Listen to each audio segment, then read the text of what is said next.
तो साथियों, last class जो मैंने बोला था कि यहाँ से अब हम लोग कंटिन्यू करेंगे एडिशन और सब्सट्रैक्शन को उस फॉर्म में जो फॉर्म अभी हम लोग पढ़े थे। तो आ जाइए, बिना किसी इस समय को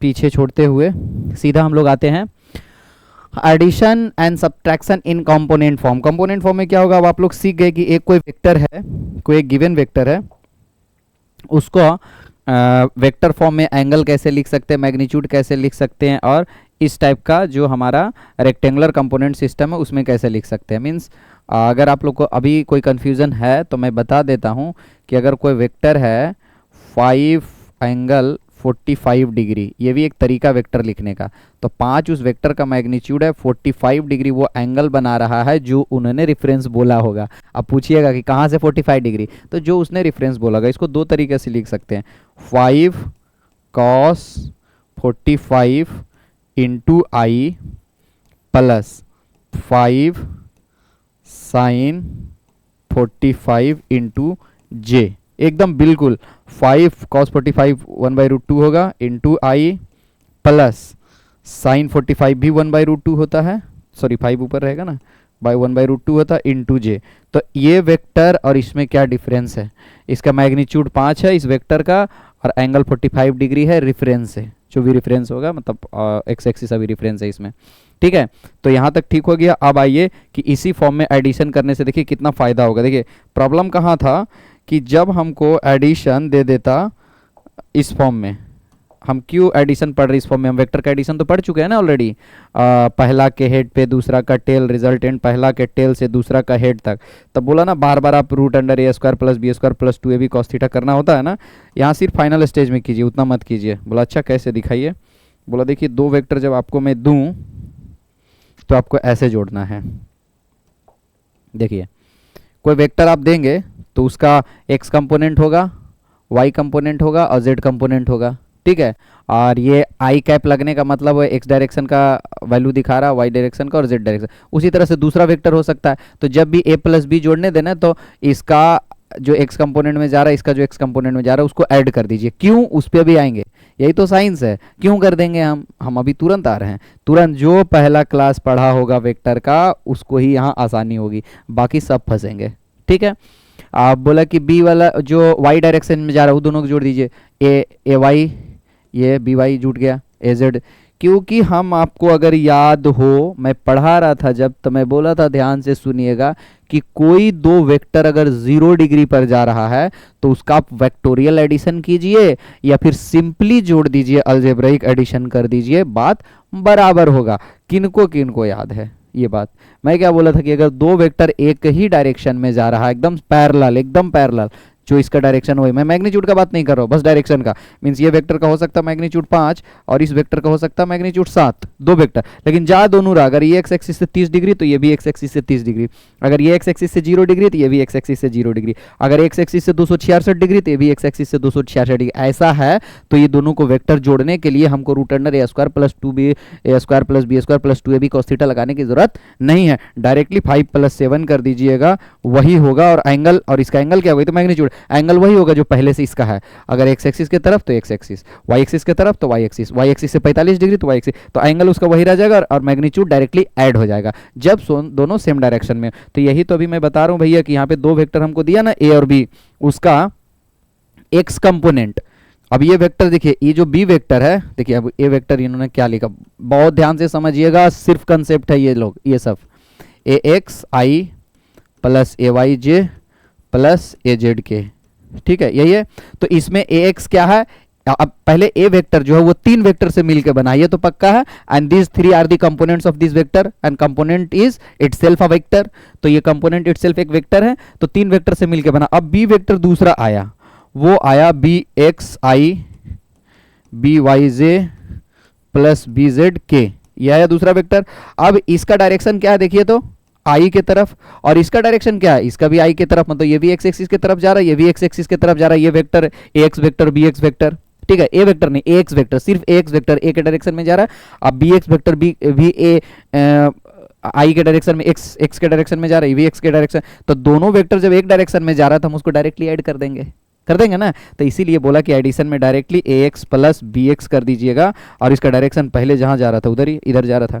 इसी तरह से ये भाई मीन्स सेम डायरेक्शन में जब वेक्टर जा रहा तो डायरेक्ट हम इसको, ये वेक्टर सम नहीं है, डायरेक्ट क्या अलजेब्रिक सम है, 5 + 3 8, ये अलजेब्रिक सम है, सिंपल। ठीक है, यही इन्होंने बोलना चाहा, और माइनस में भी वही होगा, सिंपल। आप अगर जो लोग क्लास वहाँ किए थे उनको फ़ायदा होगा, जो नहीं किए थे वो आप बैठ के देखिए, समझ में नहीं आएगा आप लोग को कुछ। जैसे एग्जांपल, अगर ए वेक्टर जो है 3i + 7j - 9k है, और बी वेक्टर आपका 7i + 13j - 265k है, दो वेक्टर है। ठीक है, तो a + b हम कैसे करेंगे, a + b हम कैसे निकालेंगे, वेक्टोरियल एडिशन है। तो ये दोनों जो कंपोनेंट है वो उसको वेक्टोरियली जोड़ने का आपको कोई ज़रूरत नहीं है, क्योंकि ई आई डायरेक्शन, सॉरी ई आई है, ई आई है, ई आई है और ये भी आई है, तो डायरेक्टली 7 + 3 10 कर सकते हैं, 10i डायरेक्टली, प्लस 13 और 7 20j। क्यों कर रहे हैं, क्योंकि थ्योरी हम लोग पढ़े थे, ये दोनों ऐड होगा क्या होगा, 265 है, 265 में आप 9 को जोड़िए, दोनों माइनस है तो ऐड हो जाएगा। ठीक है, तो कितना हो गया आपका 274k। क्यों ऐसा हम कर पाए, हम क्यों, देखिए ना ये दोनों को हम क्यों जोड़ दिए डायरेक्टली, दिस और दिस को, क्योंकि दोनों सेम डायरेक्शन में जा रहा है। और हम बताए थे वेक्टर जब पढ़ा रहे थे तो पहला क्लास में कि दो वेक्टर अगर सेम डायरेक्शन में जा रहा है तो उसको आप वेक्टोरियली ऐड कीजिए या फिर डायरेक्ट अलजेब्रिकली ऐड कर दीजिए, उससे कोई अंतर नहीं पड़ता है 0 डिग्री पर। ठीक है, तो ये आपका कंसेप्ट याद होना चाहिए। माइनस में भी वही है, डायरेक्टली माइनस कर दीजिए, दो अगर सेम वेक्टर एक ही डायरेक्शन में जा रहा है तो 3i में एक जा रहा है 7i में, तो डायरेक्ट माइनस करके -4i हम लिख सकते हैं। ठीक है, तो ये था। इसमें और किसी को अगर कोई डाउट रह गया तो आप पूछ सकते हैं, सिंपल सा बात है। ठीक है, अब फाइनल वेक्टर हमारा कितना आ गया, 10i + 20j। अब इसका मैग्नीट्यूड निकालना हो तो a + b का अगर कोई मैग्नीट्यूड निकालना बोल दे तो अब निकाल लेंगे। a + b ऐड तो हो गया ना, एडिशन के लिए तो हमको कुछ लगाना ही नहीं पड़ा दिमाग, √a² + b डायरेक्टली ऐड हो गया, ये आ गया, this is the answer. a + b vector यही है। अब इसका मैग्नीट्यूड कोई पूछेगा तो √ax² + ay² + az², मतलब ये वेक्टर a + b है, या इस वेक्टर को कुछ बोल दीजिए। ठीक है, तो d² + d² मैग्नीट्यूड। और एंगल कैसे निकलेगा, तो एंगल अब तो हमको 3D है ना, तो एंगल बताना पड़ेगा। आप कहाँ से पूछ रहे हैं, 2D में तो तुरंत एंगल x एक्सिस से निकाल देते थे, लेकिन 3D में पूछना पड़ेगा। आपको बताए थे कि कोई वेक्टर अगर 3 डायमेंशनल है तो x एक्सिस के साथ अलग एंगल बनाएगा, y एक्सिस के साथ अलग एंगल बनाएगा और z एक्सिस के साथ अलग बनाएगा। अगर वो एंगल में कॉस लगा देंगे तो वही था डायरेक्शन कोसाइन, जो IIT का सबसे फेवरेट टॉपिक है, क्वेश्चन उससे हुआ था। समझ में आया, तो डायरेक्शन कोसाइन निकाल लेंगे। यहाँ पे वैसा नहीं है कि x से हमको एंगल पता चल गया तो y से तुरंत निकाल लेंगे, वो 2D में आसान था, लेकिन 3D में x का जो एंगल है वो y के साथ कोई रिलेशन है, z का जो एंगल है उसका भी y के साथ कोई रिलेशन। एक रिलेशन था वो इतना लंबा था कि याद करके कोई मतलब ही नहीं है। ऐसा रिलेशन क्यों चाहिए बताइए, ऐसा कुछ था ना, मुझे याद नहीं है शायद, cos² alpha + cos² beta + cos² gamma = 3 या 2, कुछ ऐसा था, याद रखना है। लेकिन sin² alpha + sin² beta + sin² gamma = 1, ऐसा कुछ था, ऐसा ही कुछ था। ठीक है, ये 3 ऐसा रिलेशन है, तो ऐसा रिलेशन क्यों याद रखना भाई। ठीक है, 2 चाहिए तब तीसरा निकलेगा, मतलब आप ऐसा कैसे, डायरेक्ट कोई रिलेशन नहीं है कि अल्फा पता चल गया तो बीटा चल ही जाएगा। अल्फा पता चल गया और बीटा भी पता चलेगा तब कहीं गामा निकाल सकते हैं तीसरा, डायरेक्शन कोसाइन से। ठीक है, ये एक रिलेशन था वहाँ। तो यहाँ तक हो गया। अब क्या है, मतलब सिंपली हम यहाँ भी यही पढ़ रहे हैं कि अगर कोऑर्डिनेट फॉर्म में वो जो आपका रेक्टेंगुलर फॉर्म में कोई वेक्टर दिया रहा है i j k के फॉर्म में, तो उसको जल्दी से हम कैसे ऐड कर सकते हैं, दो वेक्टर को सब्ट्रैक्ट कैसे कर सकते हैं। याद रखिए, गुना का मैं बात नहीं किया, गुना एक अलग साइंस है, अभी आएंगे। ठीक है, उस पर। तो यहाँ तक आ गया। अब एक और चीज़ तो पक्का है, एक और चीज़ यहाँ पक्का है कि जो a वेक्टर है और ये जो बी वेक्टर, जो हम अभी दोनों वेक्टर को ऐड किए थे ऊपर, ये कब ऐड कर सकते हैं, यूनिट डायमेंशन पढ़े थे ना, तो ये दोनों का क्वांटिटी सेम होना चाहिए। अगर ये वेलोसिटी है तो ये वेलोसिटी है। आप बताइए, आम के साथ 5 आम के साथ 6 कुत्ता को जोड़ सकते हैं हम? 5 आम के साथ 6 कुत्ता जोड़ सकते हैं? नहीं। तो क्या होना चाहिए कि जो इसका फिजिकल क्वांटिटी जो ए है वही फिजिकल क्वांटिटी बी होना चाहिए, तभी दोनों। ये तो हम लोग उधर भी पढ़े थे, आप लोग को ध्यान नहीं रहता तो मैं क्या करूं। तो अभी ये लागू नहीं होगा ए गुना बी में, जब हम वेक्टर का मल्टीप्लिकेशन पढ़ेंगे तो ये लागू नहीं होगा। क्यों? क्योंकि ज़रूरी नहीं, ऐसा हम मान सकते हैं कि अगर हम 12 केला 25 रुपया में लाए हैं, 12 केला 25 रुपया में लाए हैं, तो हम ऐसा लिख सकते हैं 12 केला पर 25 रुपीज। हर बार आप 25 रुपया देंगे तो हम हर बार आपको 12 केला देंगे, ठीक है। तो हम डिवाइड कर सकते हैं, ये इसका फिजिकल मीनिंग है। लेकिन 6 आम को 5 कुत्ता के साथ जोड़े, ऐसा कुछ नहीं होता है, ठीक है। वो कुछ एडिशन नहीं हो सकता है। देखिए ये हो गया डिवीजन। मल्टीप्लिकेशन भी हो सकता है कि बताइए 2 रुपये में 4 पेन मिलते हैं, 4 पेन। तो आप बताइए 8, आप बताइए कि 8 पेन का कितना कीमत होगा। तो आप बोलेंगे अच्छा 8 पेन चाहिए, तो 8 पेन का हमको मिलेगा 2 इंटू 2 करना पड़ेगा कि 4 पेन के लिए 2 रुपया और फिर 4 पेन के लिए 2 रुपया, तो हमको 4 रुपये चाहिए। तो देखिए मल्टीप्लाई भी हो गया, देखिए दोनों मल्टीप्लाई भी हो गया ना।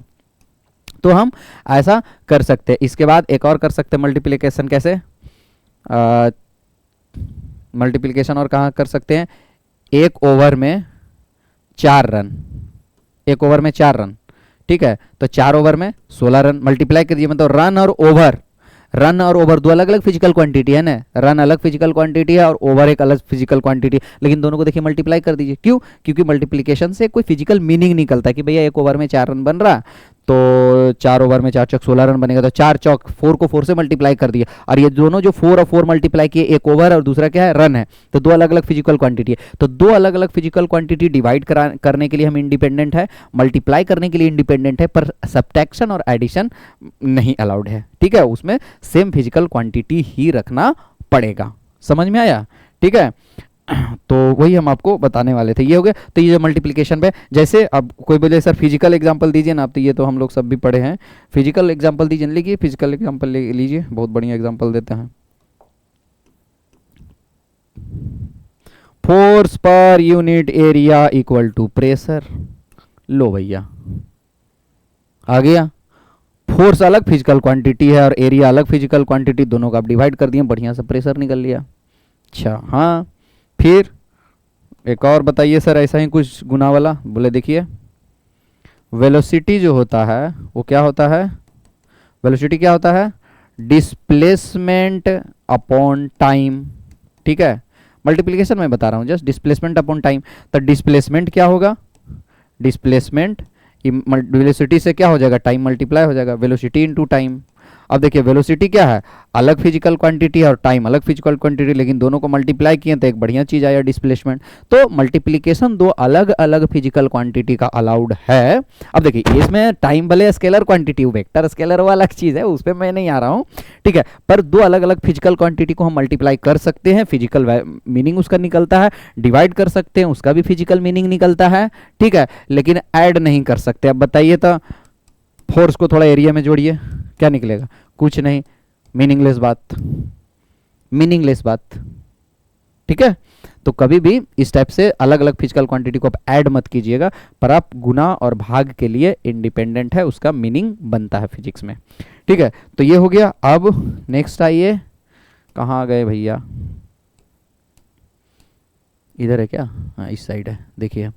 तो अब जब हम एडिशन कर देंगे फिर उसका मैग्नीट्यूड भी निकाल लेंगे, उसका डायरेक्शन भी निकाल लेंगे, डायरेक्शन को साइन से। 3D में डायरेक्शन को साइन में जाना पड़ेगा, दूसरा कोई ऑप्शन नहीं है। नेक्स्ट आइए पोजीशन वेक्टर, जो कि हम लास्ट क्लास में ही पढ़ा दिए कि किसी चीज़ का पोजीशन वेक्टर कैसे निकालते हैं। देखिए बाद में पढ़ा रहा है पोजीशन वेक्टर कैसे निकालेंगे फाइनल माइनस इनिशियल करके, तो वो यही बोला है। डिस्प्लेसमेंट वेक्टर कैसे निकालेंगे? फाइनल माइनस इनिशियल करके, ठीक है। यहाँ तक हो गया। अब आ जाइए आप क्वेश्चन पे। जब क्वेश्चन नहीं बनाइएगा तो जितना सब पढ़े हैं सब का मतलब होता है गुड़, गुड़, समझे? कुछ नहीं, जीरो, नील बटे सन्नाटा। तो क्वेश्चन आपको बनाना है, तो पढ़िए question number 1।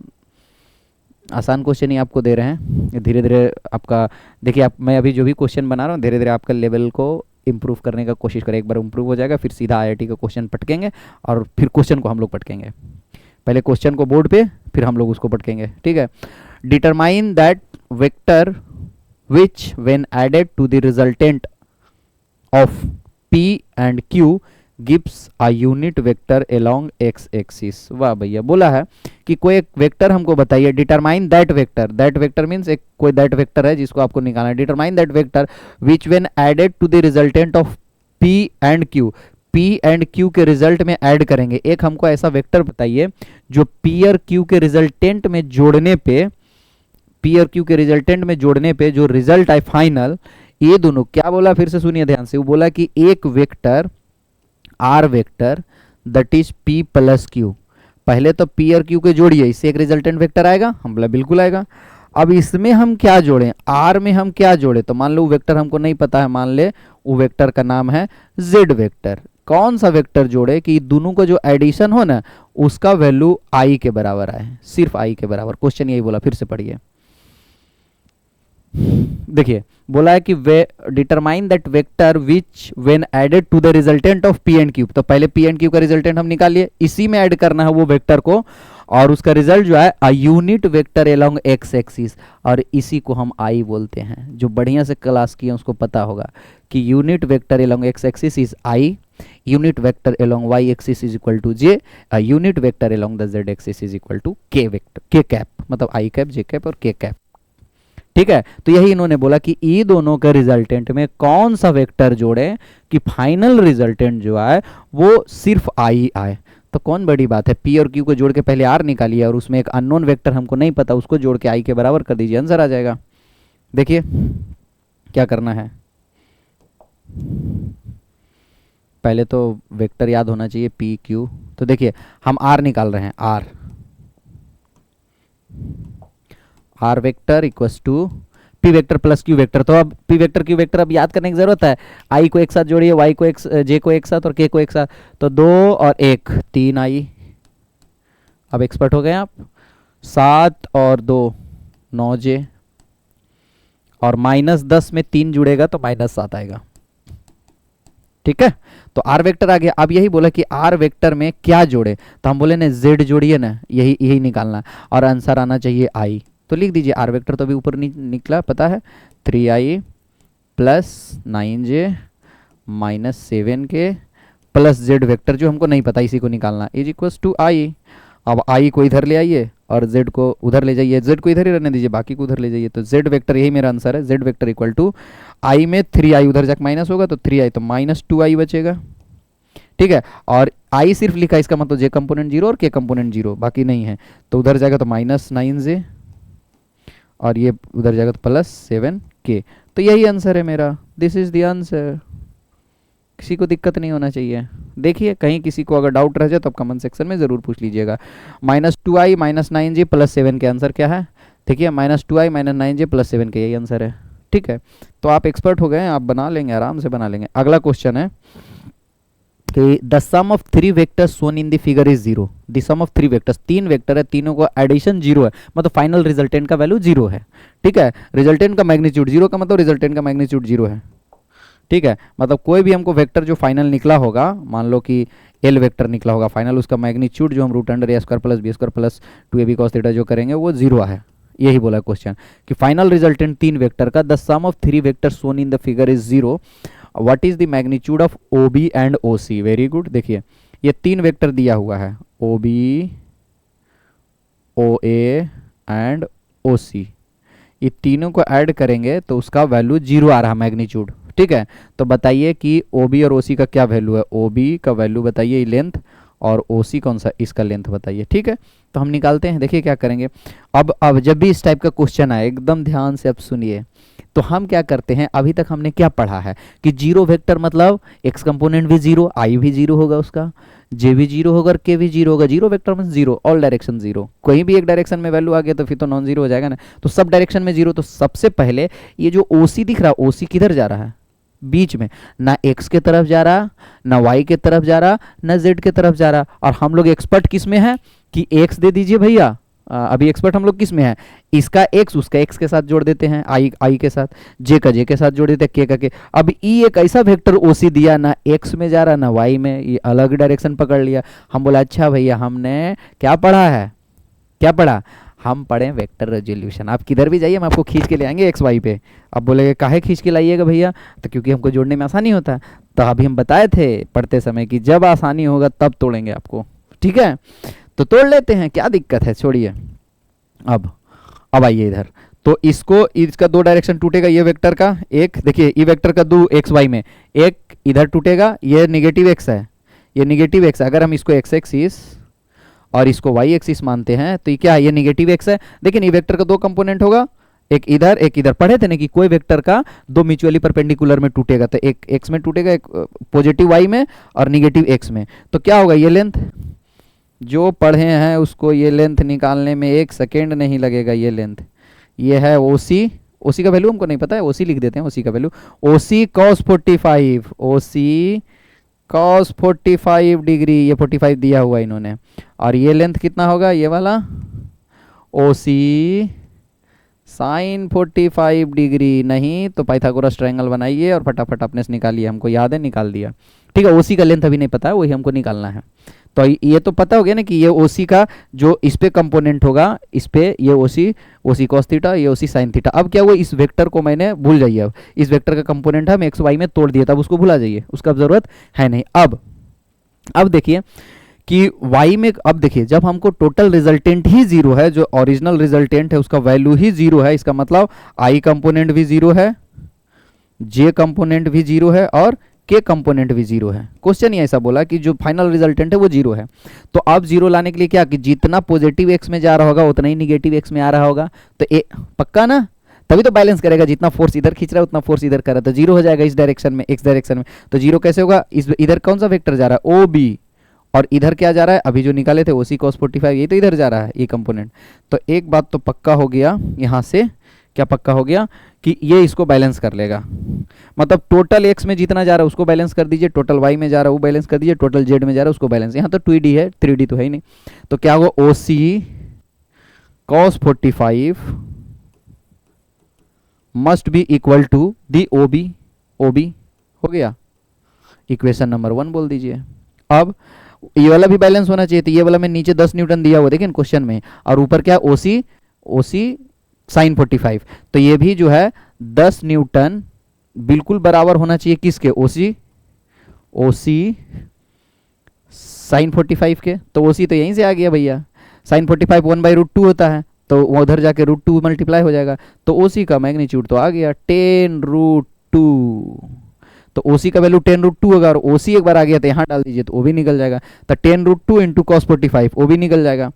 O B will be equal to OC, OC जो मेरा 10√2 अभी आ गया है, इंटू कॉस 45 1/√2, तो √2 से √2 कट गया तो 10 आंसर आ गया।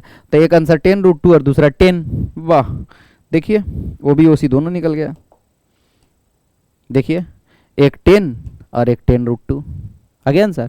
तो आप धीरे धीरे एक्सपर्ट बनते जाएंगे। देखिए अब ग्राफिकली कैसे समझ में आपको आ गया कि हमको क्यों, देखिए अभी जो हम लोग वहाँ पढ़े थे, क्या पढ़े थे, वेक्टर रेजोल्यूशन से कितना तगड़ा यूज हुआ यहाँ पे, समझ में आया, ज़बरदस्त यूज हुआ। हमने क्या किया कि भैया अगर जीरो है तो एक्स कंपोनेंट भी जीरो, वाई भी, जेड भी, लेकिन भाई ये तो ठीक दिख रहा है, ओ भी एक्स एक्सिस पर है, और ये भी दिख रहा है कौन सा, ओए भी दिख रहा है बढ़िया की निगेटिव वाई एक्सिस में, लेकिन ओसी जो है वो अपना अलग डायरेक्शन पकड़ के निकल रहा, ना वो एक्स में आ रहा ना वाई में। हम बोले अच्छा भैया आप नहीं आ रहे हैं, तो बोले आप क्यों लाना चाहते हैं। हम तो सबसे पहले बोले कि भैया हम इसलिए लाना चाहते हैं क्योंकि हमको ना आई को आई के साथ जोड़ने आता है, आसानी से जुड़ जाता है, जे को जे के साथ। आप आई और जे में है ना, आप आइए ना, तब बोलेगा आप कैसे हम आएंगे, आप कैसे लाइएगा, तो बोला हम वेक्टर रेजोल्यूशन पढ़े हैं, अगर कोई इधर जा रहा है तो उसको इस कंपोनेंट में कैसे तोड़ेंगे और उस कंपोनेंट में कैसे तोड़ेंगे वो मुझे अच्छी तरह से पता है। तो बोला आप तोड़ लीजिए, हमने तोड़ा, निकाल लिया, आ गया आंसर। ठीक है, तो अब धीरे धीरे आप अपने लेवल को सुधारिए। ठीक है, नेक्स्ट क्या है आप देखिए, अगला नेक्स्ट आपका है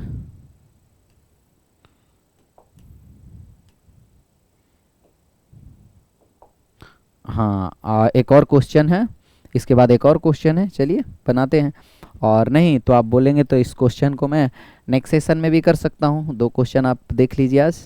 ठीक है, इस क्वेश्चन को नेक्स्ट सेक्शन में भी मैं कर सकूँगा, 2 क्वेश्चन है, अच्छा क्वेश्चन है दोनों।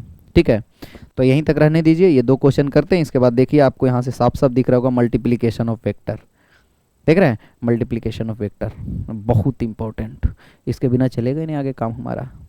तो पहले वो 2 क्वेश्चन अगले क्लास में सोल्व करेंगे, इसके बाद इस पे आ जाएंगे। ठीक है, तब तक के लिए bye bye, thank you, just keep watching.